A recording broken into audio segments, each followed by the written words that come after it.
fortune of interacting with most of you just before this session began. Therefore, without going into any preliminaries, we are going to do something very interesting. I want you to take 3 deep breaths. Inhale, exhale, sit back for 2 minutes and introspect on the subject of today. Close your eyes. Take a deep breath.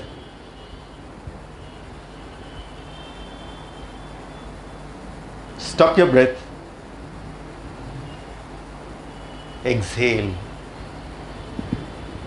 I normally recommend follow the 10-5-9 pattern, which is while you are breathing in, count till 10 slowly, hold your breath till 5, while exhaling, count 9, and introspect on the subject.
Thank you. Please open your eyes.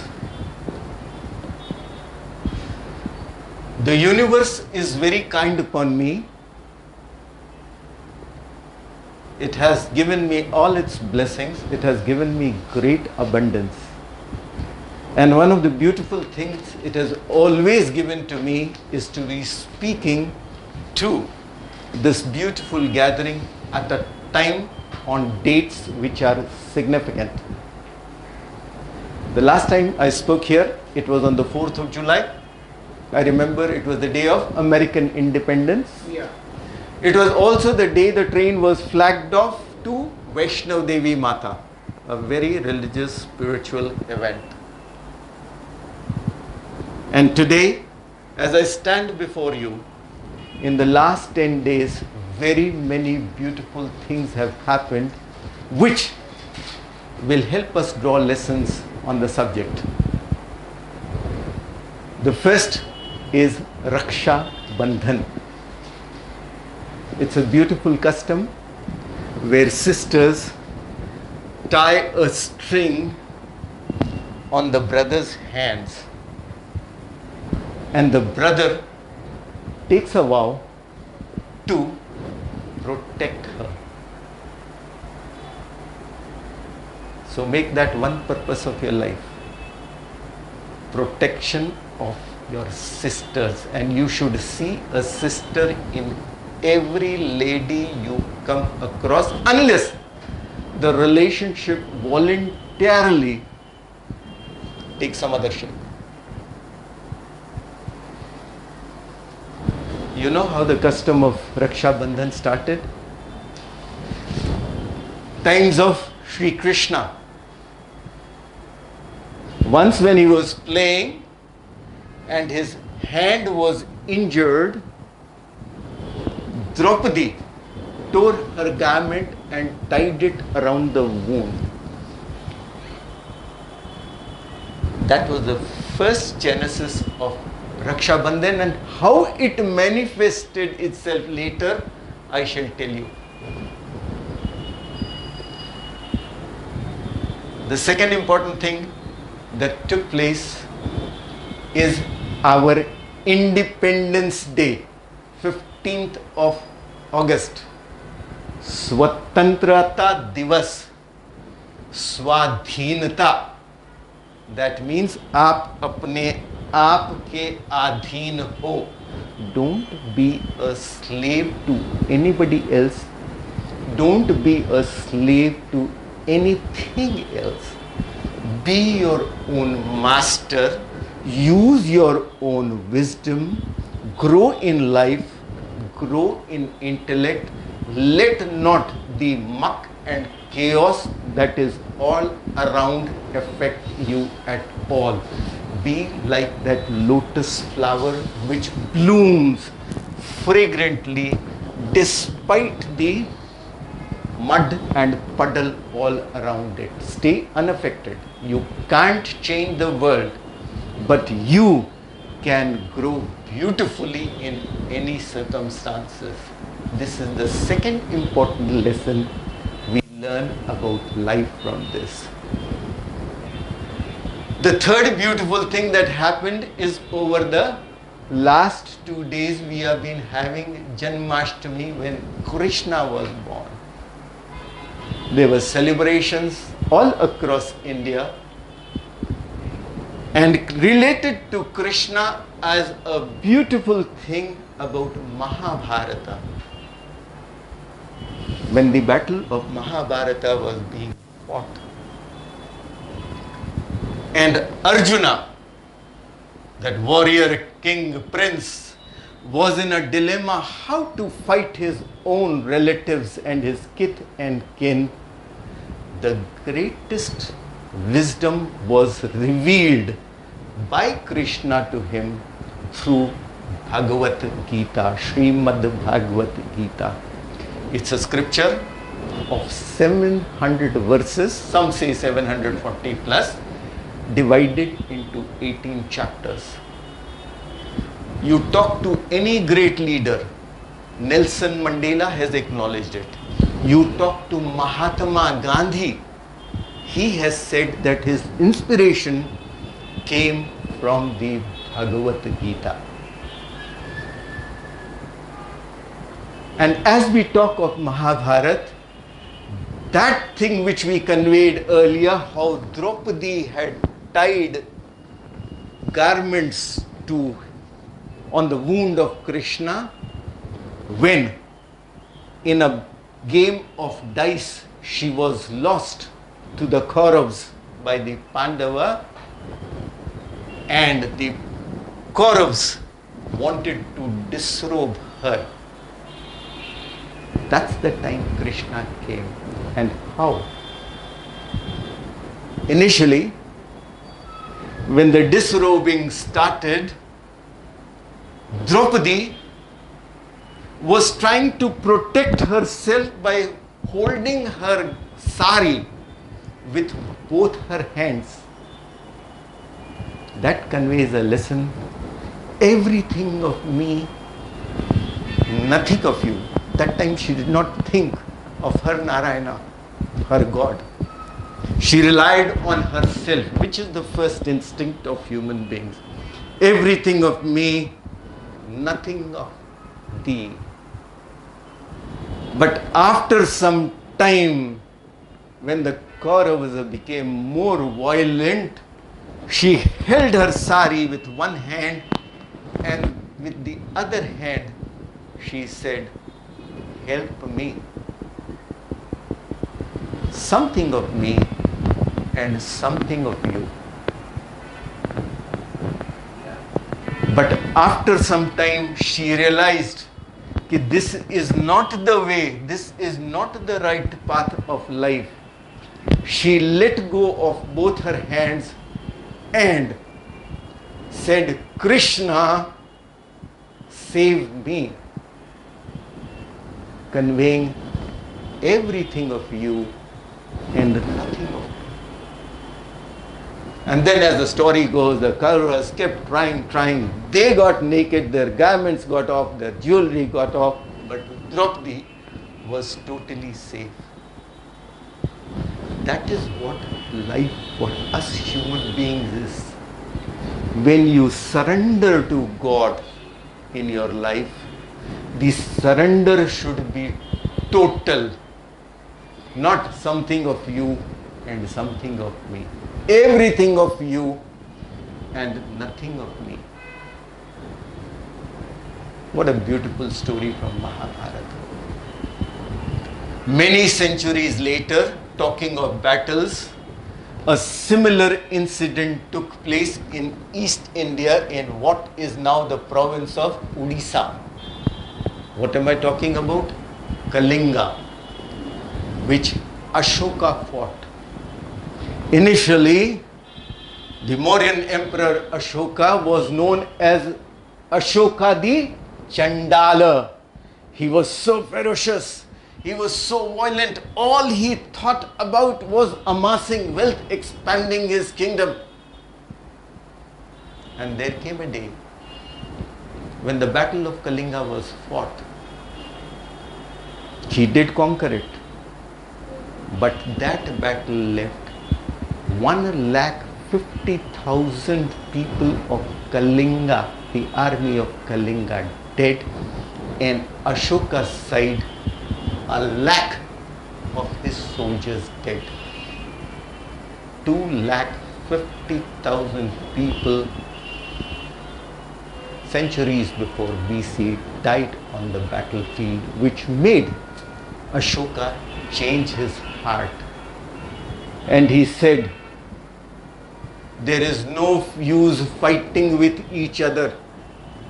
Life is meant to be lived in harmony, in peace, in goodness, in kindness, with compassion, with love, with understanding, with fellow feeling. This is your lesson for life. And remember you very well that the 40 years that Ashoka ruled after that, his empire grew, it prospered without bloodshed. Make that your lesson in life also. You don't have to fight to win. The greatest battle is in winning hearts. It's not what you have in your hand that is important. It is what you have in your heart that matters. And he then in his kingdom, and what was then a major part of India under him, propagated the lessons of Buddhism: kindness, compassion, love, understanding. There is a beautiful story from Buddhism during Buddha's time himself. Buddha was in one of his monasteries, and a monk came to him and he said, Master Tathagat, my robes are in tatters, absolute shreds. Can I get a new robe?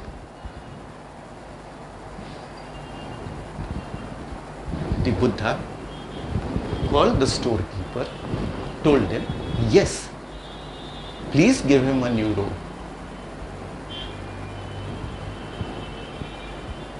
That thing done, when evening came, when night fell, this thought was playing in the Tathagat's mind.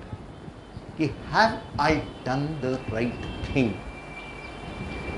Has that bhikkhu, has that monk taken the right lesson from this act, yes or no? He got up at midnight, went to that monk, and he asked him, what have you done with your old robe? The monk said, I am now using it as a sheet on my floor to sleep on it. The Tathagat asked, what have you done with the sheet that you had? He said, that was also worn out. I have taken it out and I am using it as a curtain. The Buddha asked, what have you done with your old curtain? He said, I have taken out the old curtain, I have cut it into pieces and I am using it to mop the floor, to clean the floor. Natural question, Buddha asked, what have you done with the mops and the other cloth pieces that you had for cleaning the floor? He said, I have taken out the threads from this mop. He said, what did you do with that? He said, with those threads, the oil lamps that are lit in your chamber and in this monastery is through those things. Those threads taken out. What a beautiful story. Lesson learnt in life, use everything to the ultimate. Everything has a use, nothing is useless. Use it to the most. Don't lead a greedy life. The universe has given us so much to be used till the last moment.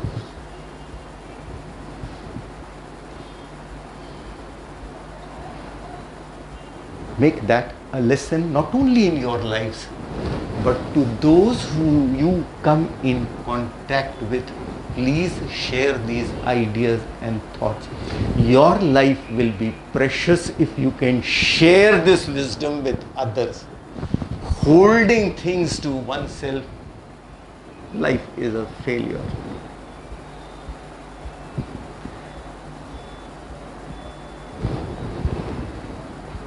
One of the greatest contributions of this land that you and me are born in, one of the greatest contributions of our ancient sages, seers and elders is that when we meet, we fold our hands and bow to each other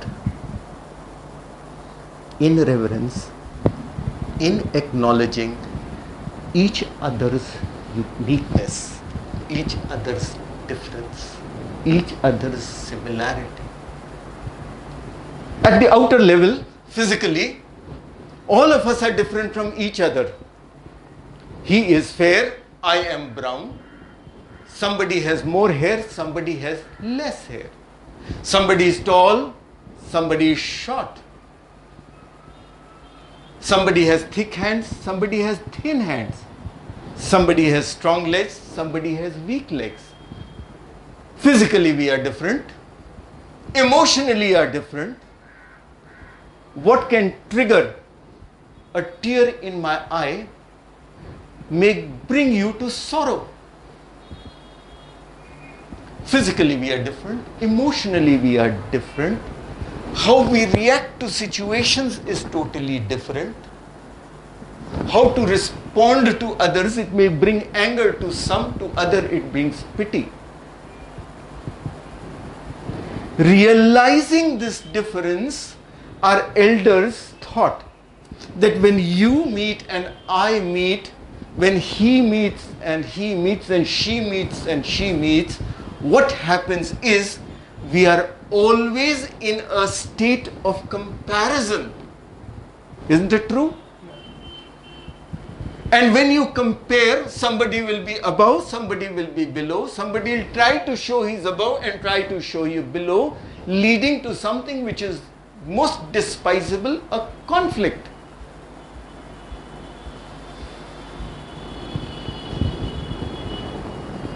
To avoid this and realizing that apart from these outer discrepancies and differences between each other. There is something within him, something within me, something within him, and something within you which is common.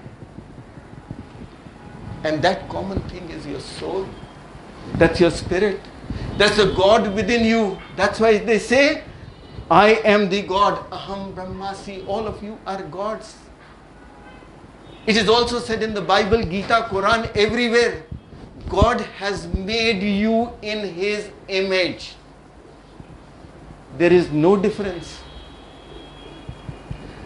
Realizing the sameness of this, realizing the oneness of you and me, our culture, our elders taught us that when we meet, let's bow down to each other with folded hands to express this unity of you, unity of me, and reference for the pure soul with all its sato guna, all the 7 gunas, that is peace, purity, love, etc., intact.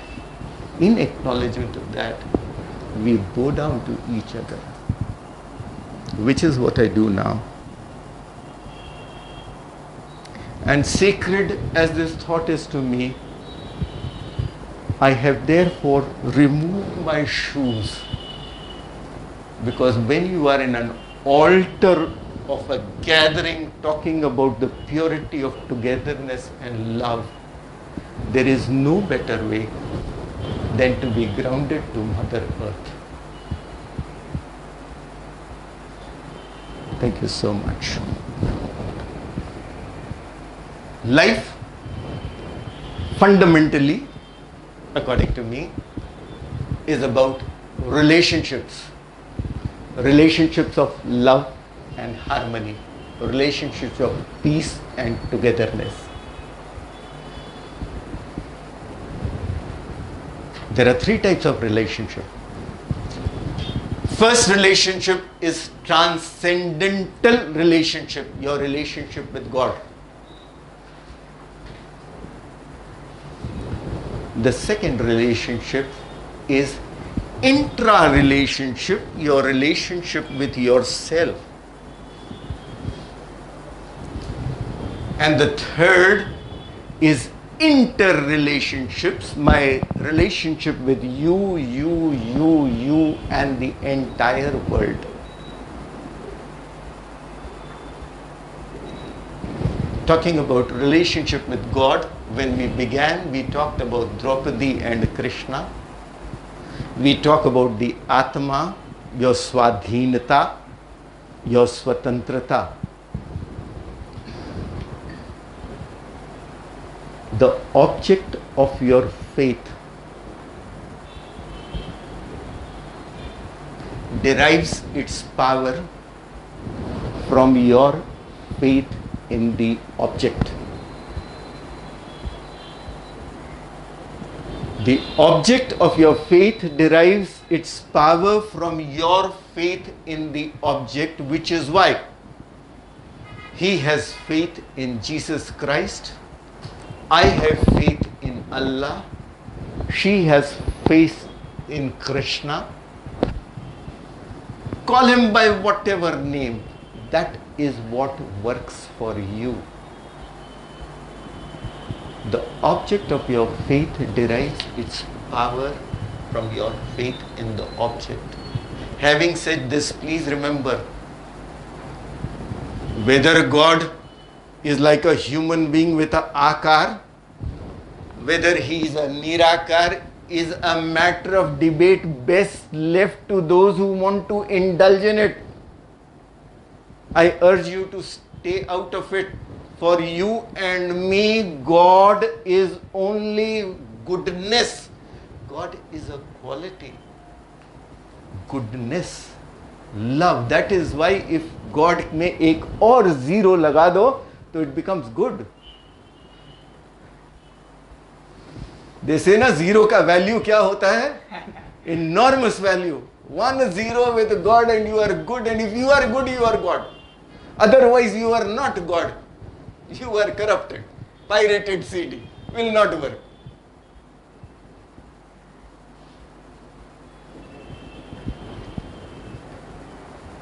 God has made you free to be yourself, to live in your skin. You are the best product. He's made you wholesome. आप में कोई कमी नहीं छोड़ी है. And yet you and me enslave ourselves. There is a story in Himachal Pradesh. I was traveling ahead of Kangra, and this story was told in a small village of about 40 huts by a local to me. The rich shopkeeper there had kept in a cage of gold a parrot.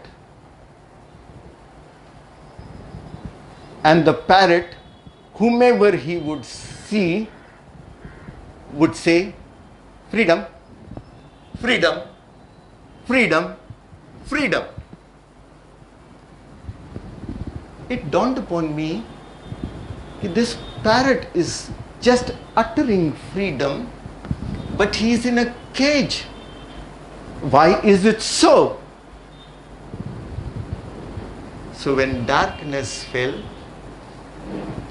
I opened the cage of the parrot, tried to put my hands and take him out to fly. It came out, but in 10 minutes he was back inside the cage. Then it dawned to me that you and me, who are born free to fly and do anything and go anywhere that is good, love to be enslaved. We get used to our levels of comfort. That parrot was comfortable there. He used to get his mirchi, he used to get his dana.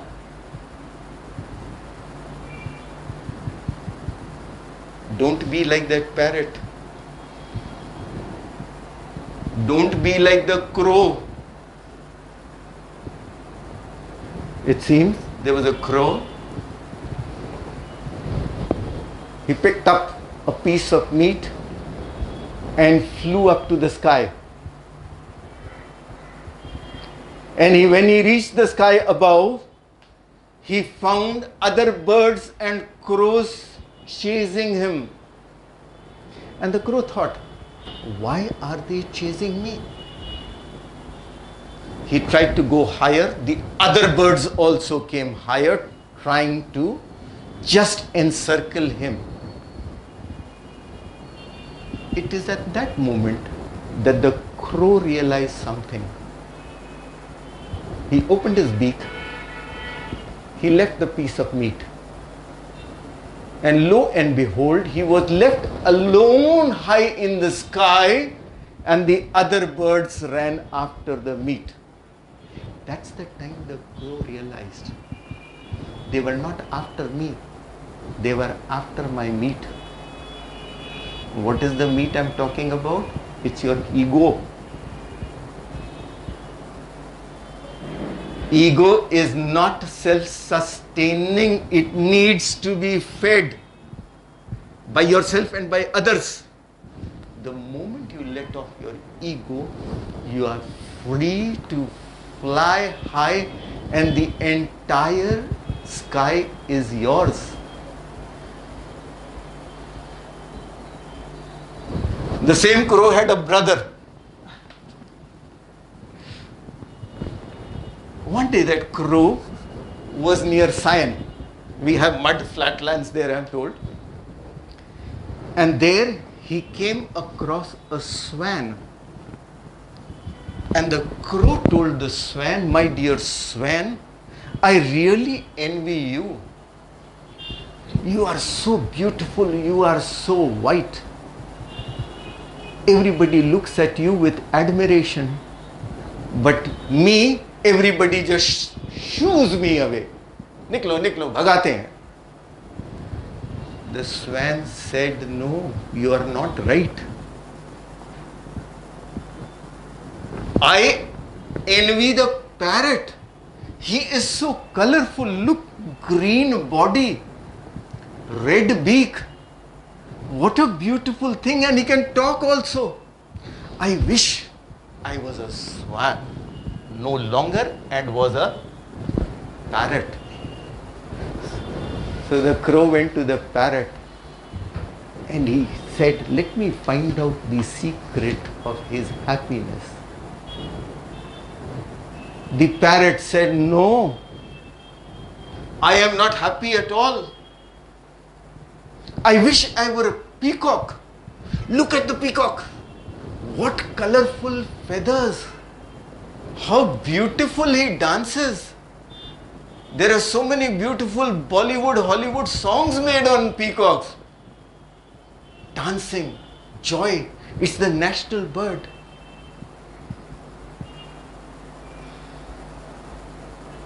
I wish, peacock, I was like you. The peacock said, parrot, you are a fool. You know where you have come to meet me? You have met me in a zoo. Because I am beautiful, I have been caged. People come, they admire me, they give me things to eat, but my freedom is lost. You know, Mr. Parrot, said the peacock, I wish I was a crow. Nobody ever cages a crow. So, what you are best that way. Please don't ever get caged.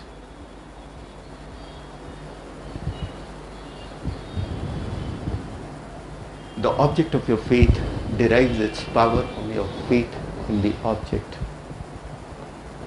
Have doubt until your faith is there. But once you have faith, cast aside all doubts.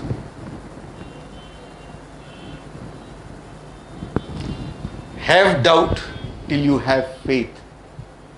But once you have faith, cast aside all doubts. Surrender completely to your Narayan, to your Allah, to your Jesus, to your Christ, to whomever you believe in. And God is there to look after you. He has given you so much. It is my firm belief that over 95% of each one's life is going all right, beautifully. And the 5% which is not going beautifully is you think it's not going beautifully, it is on the way to becoming beautiful.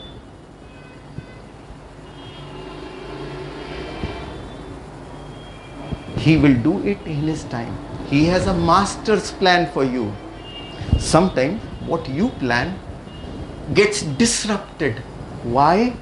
Because He has another plan for you which is much better. And when you look at it later, you realize that has been the turning point in your life. Just like the Facebook and WhatsApp people who were not given jobs by Google and later on rejected. Later on, they sold their companies for billions. God upsets your plans so that He can give effect to His plan, and His plans are always better for you. Remember the 95 and 5% formula. Remember, surrender has to be complete for it to be effective. Like Draupadi, complete surrender.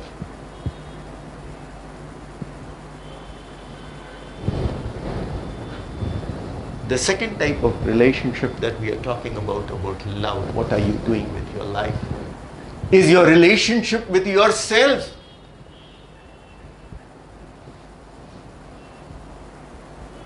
For this, I always draw your attention to Lord Mahavira. What did he say? Live and let live.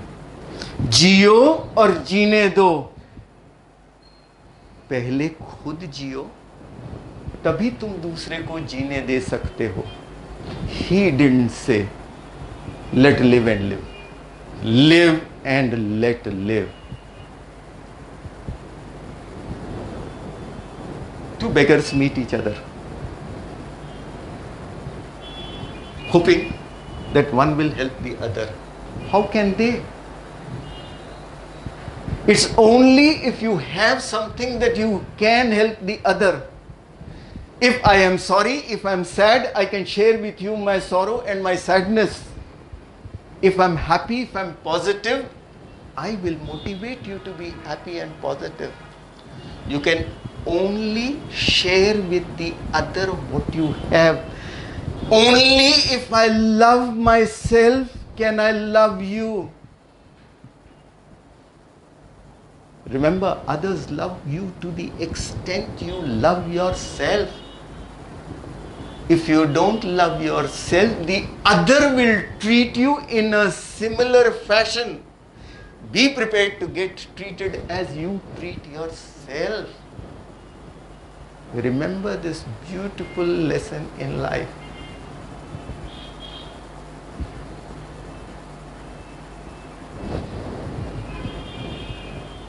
One day I was going to a temple, and there this story was narrated to me. I found a line of beggars there. They were begging, asking for alms, asking for money, asking for help. And the ego said, look at these people, why are they begging? Why are they asking? Why can't they work? But the moment you step inside the temple, what do you do to God? Bhagwan mujhe do. So both of you are beggars. Only location is changed. One is outside the temple, one is inside the temple. Have you ever, if God ever came in form, I am sure He would tell you, instead of always asking me, give me this, give me this, give me this, why haven't you given this? Have you ever thanked Him? You have given me so much, my Narayan, my God, my Ishwar, my Allah, I'm grateful to you. And based on the strength of the 95% that God has given you, the rest of the 5% appears so small and you can take care of it. You have that ability. God, when He wrote your destiny, wrote a clause there, I also give you the power to change your destiny for the better as you want it. ईश्वर बहुत चालाक है, कुछ अपने खाते में नहीं रखता है. He has given you that power. Use your power to change your destiny.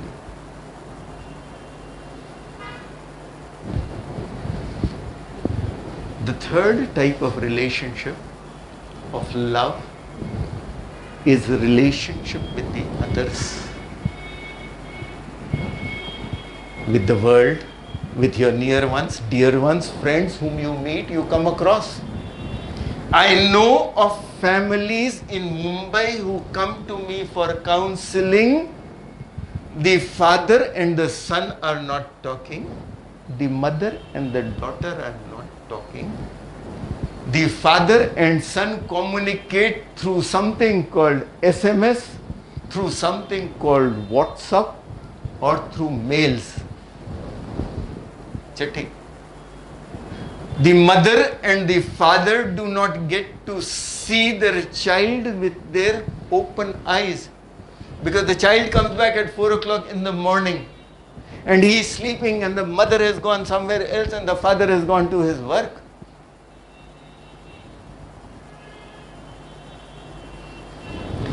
Home is no longer a home. And I ask you why? Who is responsible for it? There was a time when there was so much laughter in every home. Wherever you walk, दरवाजे खुले होते थे, लोग बात करते थे, हंसी होता था, मजाक होता था, ठक्का होता था. Today, the son is staying in bedroom number 103, daughter is staying in 104, husband and wife staying in 105, and the only communication is through SMS or leaving slips. When do you want dinner, and ask the cook to cook. I am going. I wouldn't be surprised if 25 years from now, when husband and wife are also staying together, they will say they are staying in a joint family. We have reached that state. Yeah. Husband doesn't meet wife, wife doesn't meet husband, X is there, Y is there. Jet का जमाना. Jet ka zamana hai. Why? Because we do not treat relationships in life preciously. Treat them very precious. Husbands complain to their wife कि तुम्हारे पास तो मेरे लिए वक्त ही नहीं है. You are always watching that mega serial when I'm home. You don't even talk to me. I don't blame the wife. The mega serial is more interesting. Some truths are there. You are so boring. You have done nothing to pamper her. सही बात है. You have not made life in your home interesting. And then you are demanding. How can you?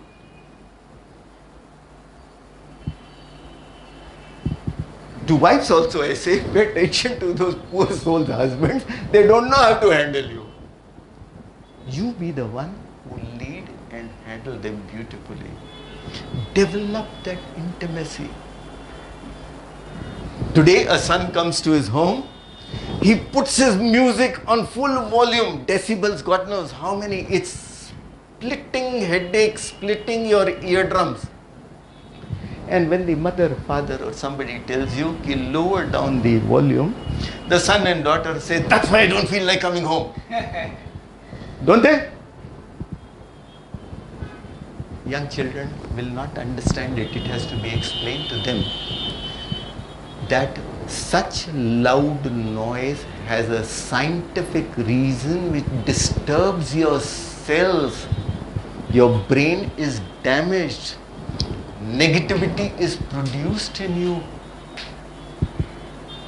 They will understand it when they grow up.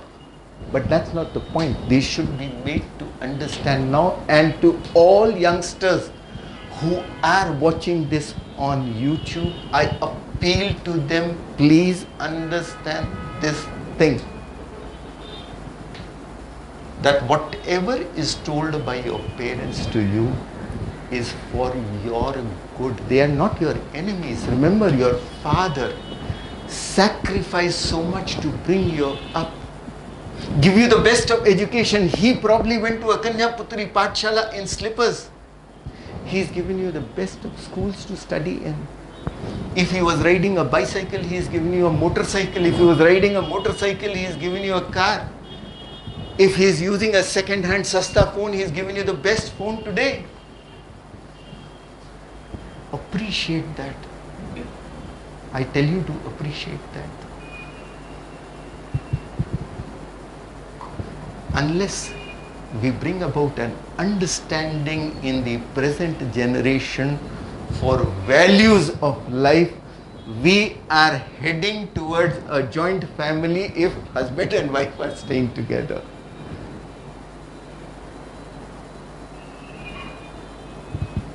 Having said that, I want to draw your lesson to two beautiful things.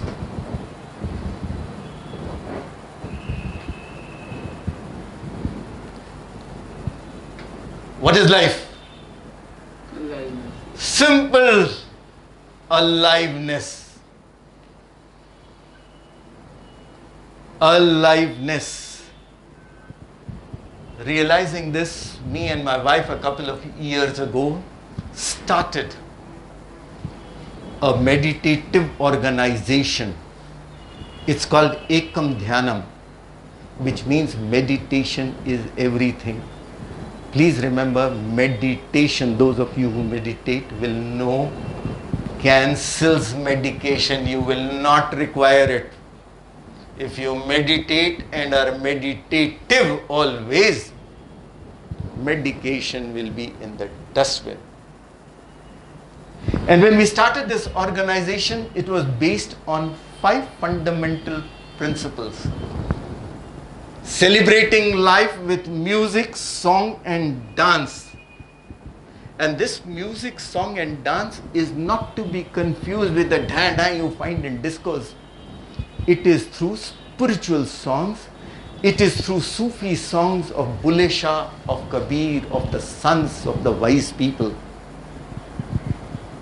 And this is supported by the Panch Tattva. Stay blessed. The universe has showered on each one of us enormous blessings. Aapne usko, you should know how to catch it and gather it. It is the monsoon season now, rains are falling. If you put a spoon, sir, what will you get? Spoonful. If I put a bucket, I will get a bucketful. The lakes get a lake full, and the rivers get the river full, and the oceans get their ocean full. Same are the blessings of God for each one of us. Stay blessed. Learn how to gather blessings and learn how to bless others. Your whole aim in life should be to bless others and to gather blessings. No greater return in fixed deposit than this. Total return. Stay happy. खुश रहिए. Find reason for happiness in everything. There is so much of joy everywhere. It is so ironical, you and me pick up a dry leaf and find beauty in it. It is so ironical when we quoted Buddha's example, out of tatters also light was shed all over. We do not take lessons from there and find reasons for sorrow. There is happiness everywhere. Spread joy. Third thing. Your happiness is meaningful only and only if you spread joy. Stay inspired. Utsahit rahiye like a child. And last but not the least, serve others. Because the other is no stranger, no different, but an extension of you and me. All of us are the same. Which is why we started this talk, recognizing this sameness. Our wise elders taught us to fold our hands and bow in obeisance and acknowledgement of this oneness of each other. Serve others.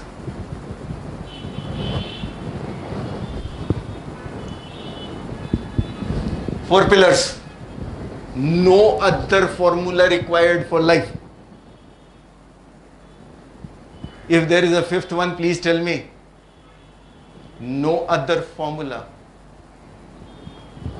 चार कोने होते हैं, east, west, north, south. Remember this. Compassion, contentment. Right thought, right action. That's all that is required in life. Right thought, right action. And what is right thought? What is right action? Those thoughts and those acts which are not only for your good but for the good of others. Those thoughts which are good. That is why that Ahimsa Murti, Mahatma Gandhi, said that if a negative thought even comes to my mind, forget about doing the act. I consider it a sin.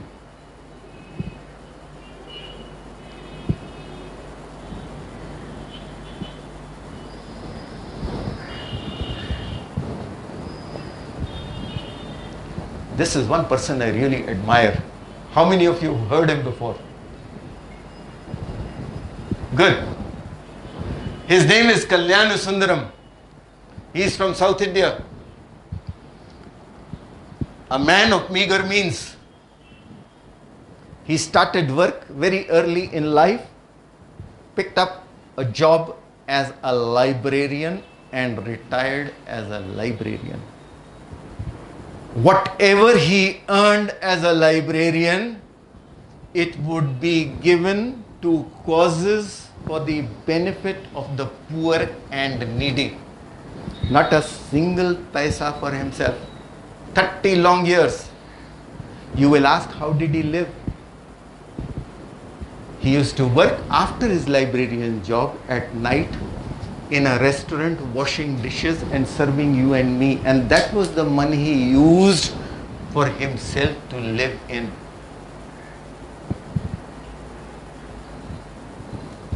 No greater service. We know of figures like Mother Teresa and XYZ. Here is the man of the millennium who gave everything in serving the needy. Not only that, his attitude, his service was recognized, and after giving this title, he was given an award of 30 crore rupees. You and me would say, flat बनाना, गाड़ी करना, बंगला करना, बच्चों को secure करना, ये करना, वो करना. All 30 given to the cause of the needy. That is seva. Be a miracle worker. Learn a lesson from him. You, all of us. Let us be miracle workers. Let us be the light unto others. Let us do seva to others. Let us make others live a happy life.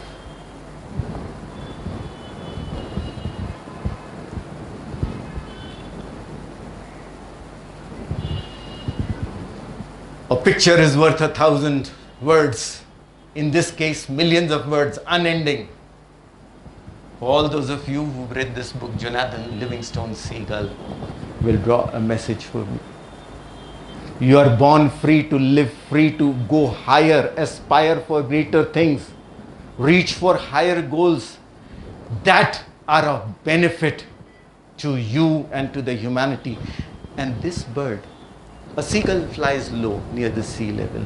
He taught himself to fly very high, but did not rest there. After having learned, came back to teach the other seagulls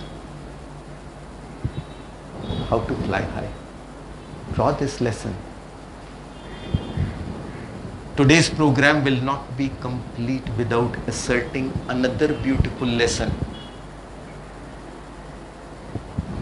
You are living in a universe which is vast beyond imagination. Things are still being explored.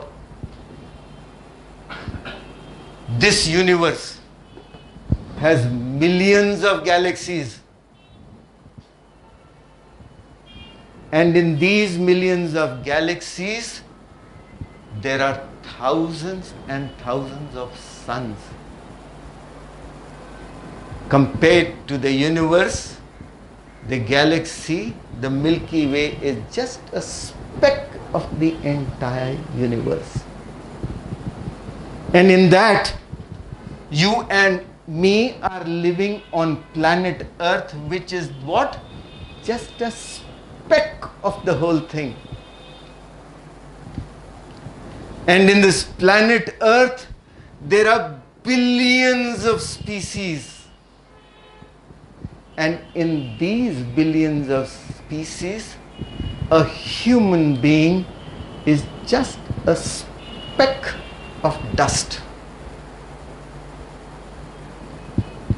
And in this human being speck of dust, what are you as an individual? Nothing else but a speck of dust. Remember this in life. You are just a speck of dust.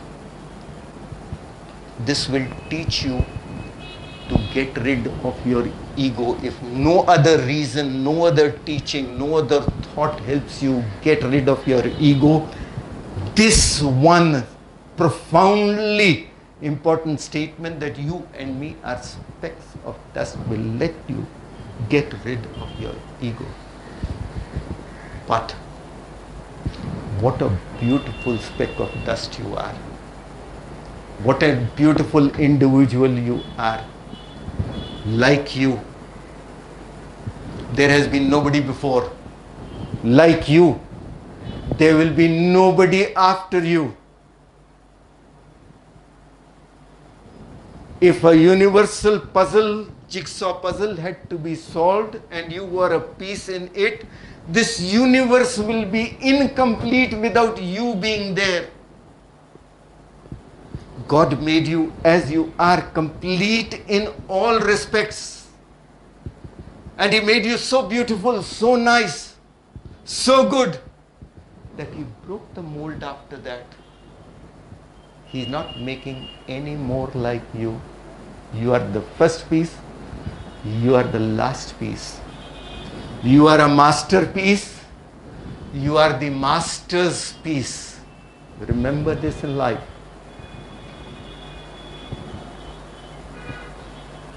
And from this moment onwards, if you remember this, no longer will you ask this question, what am I doing with my precious life? You will always say, I am leading a precious life. The question will finish. Your answer will only be there.